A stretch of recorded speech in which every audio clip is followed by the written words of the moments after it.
Well, hi there, I'm Noah Bradley, and this is Handmade House TV. On this week's episode, I'd like to share with you a potential rule breaker when it comes to sawing the logs for our log cabin. So stay tuned.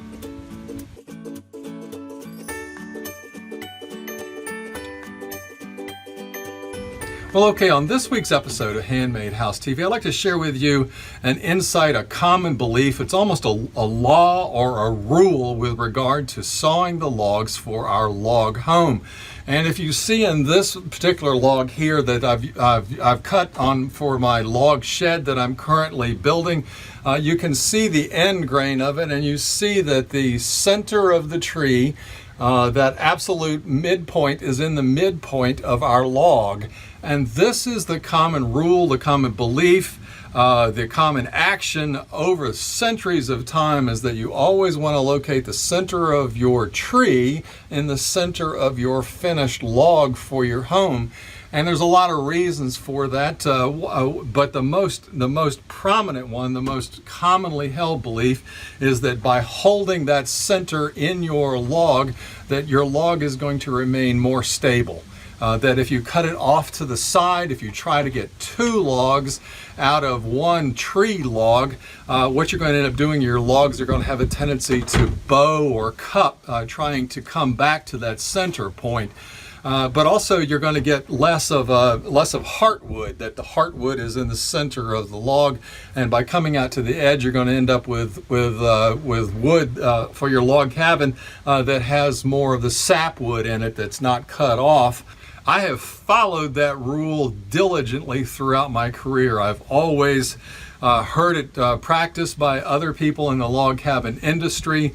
I've seen that example set time and time again in the vintage log cabins that I've built. It is an established, that's the way it is. Yet it's a question that I'm frequently getting from individuals because I always like to promote the idea that you should use the largest logs you possibly can. And often when we're building a smaller log cabin, if we're building a tiny log cabin, such as in this shed, we're ending up with, we want pretty narrow logs. We don't want big beefy ones. We want to proportion the size of our logs to the structure that we're building. And so if you're using wide logs and you're only cutting narrow widths out of that log, you can end up easily getting two logs for your log cabin out of one tree log. And so people are asking me, what's the end result of that? And I pass on the years of knowledge to them. But for this little log shed, I deliberately tried to break a lot of the rules in order to demonstrate the finished result of, well, this is what you get if you break those rules. And so on this particular log cabin, what I did was that I broke that rule on a few of the logs, that I got two logs out of one tree log. And the log below this one that we're looking at right now is an example of that, and I'd like to show that to you right now.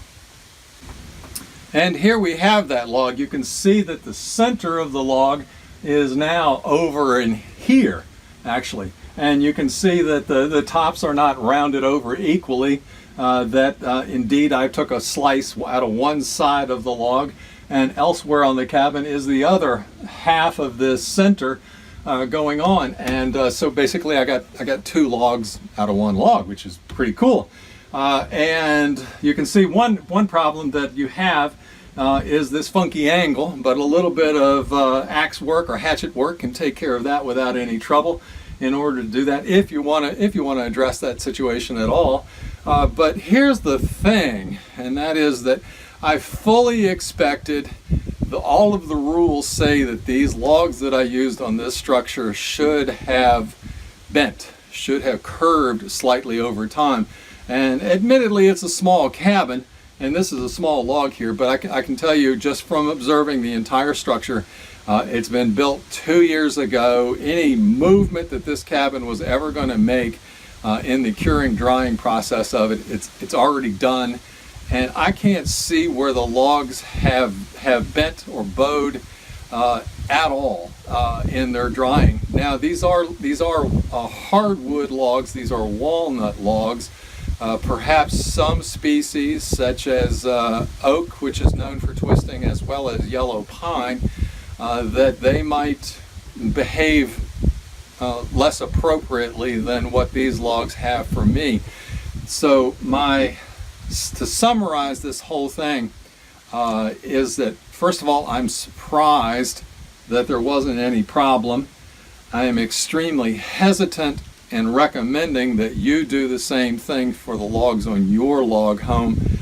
That you might very well end up with a problem. You might end up with some bowed logs, and you might end up regret doing this thing. But I can say from my experience that it worked out for me, that there wasn't a problem.